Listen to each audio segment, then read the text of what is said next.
നമസ്കാരം. സ്വർണ്ണപ്പാളി കേസിൽ വിവാദത്തിലായ Chennai smart creations ആദ്യം ശബരിമലയിലെത്തിയത് 2009. സ്മാർട്ട് ക്രിയേഷൻസിന്റെ തന്നെ സാമൂഹിക മാധ്യമങ്ങളിൽ ഇത് സംബന്ധിച്ചുള്ള വിവരങ്ങൾ പങ്കുവച്ചിട്ടുണ്ട്. സന്നിധാനത്ത് സ്മാർട്ട് ക്രിയേഷൻസ് ജീവനക്കാർ നേരിട്ടെത്തിയാണ് സ്വർണം പൂശിയത്. 2011 ഏപ്രിൽ 6 ഇക്കാര്യങ്ങൾ പറഞ്ഞുള്ള പോസ്റ്റ് പങ്കുവച്ചിരിക്കുന്നത്. ചെന്നൈയിൽ നിന്നും ജീവനക്കാരെ സന്നിധാനത്ത് എത്തിച്ചാണ് 2009 സ്വർണം പൂശിയതെന്നാണ് ശ്രദ്ധേയമായ കാര്യം.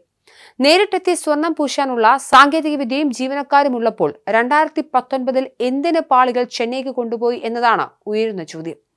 സ്വർണ്ണക്കൊള്ളയുമായി ബന്ധപ്പെട്ട 2 കേസുകളിലും ഒന്നാം പ്രതിയായി ഉണ്ണികൃഷ്ണൻ പോറ്റി 2004 മുതൽ 2008 വരെയാണ് സന്നിധാനത്ത് സഹായിയായി ഉണ്ടായിരുന്നത്. ഇതിന് പിന്നാലെയാണ് 2009 സ്വർണം പൂശൽ. ശബരിമലയിൽ സ്പോൺസർ എന്ന രീതിയിൽ 2016 മുതലാണ് ഉണ്ണികൃഷ്ണൻ പോറ്റി വന്നു തുടങ്ങിയത്. Smart creations MD Pankaj Bhandari പറയുന്നത് പ്രകാരം 2009 നവംബറിൽ ശബരിമല തീർത്ഥാടന കാലം തുടങ്ങുന്നതിന് 1 മാസം മുൻപ് ഒക്ടോബറിലാണ് ജോലികൾ ആരംഭിച്ചത്. സന്നിധാനത്തെ 3 ഉപപ്രതിഷ്ഠകളുടെ മേൽക്കൂരയും ഭിത്തികളും സ്വർണം പൂശുന്ന ജോലികളാണ് ചെയ്തത്. കന്നിമൂല ഗണപതി, മാളികപ്പുറത്തമ്മ, നാഗരാജാവ് എന്നീ ശ്രീകോവിലുകളാണ് ഇത്തരത്തിൽ ചെയ്തത്. തങ്ങളുടെ ഏറ്റവും മികച്ച ജീവനക്കാരെ ഉപയോഗിച്ച് സമയബന്ധിതമായിട്ടാണ് ജോലികൾ പൂർത്തിയാക്കിയതെന്നും കുറിപ്പിൽ പറയുന്നു. ദ്വാരപാലക ശില്പപാളികൾ ചെന്നൈയിൽ കൊണ്ടുപോയപ്പോൾ മുൻപ് ഇത്തരത്തിൽ കൊണ്ടുപോയിരുന്നു എന്ന് ഹൈക്കോടതി ജഡ്ജിക്ക് തോന്നിയ സംശയമാണ് ശബരിമലയിലെ സ്വർണ്ണക്കൊള്ള പുറത്തെത്തിച്ചത്. ഉണ്ണികൃഷ്ണൻ പോറ്റി 2016 മുതലാണ് സ്മാർട്ട് ക്രിയേഷൻസിന്റെ ശബരിമലയിലെ നിർമ്മാണ ജോലികളിൽ ഇടപെടുത്തി തുടങ്ങിയത്. 2019 ശബരിമല ശ്രീകോവിലിന്റെ കട്ടിളപ്പാളികളും ദ്വാരപാലക ശില്പപാളികളും ഇളക്കിയെടുത്ത് സ്പോൺസറായ പോറ്റിക്ക് കൈമാറിയത്.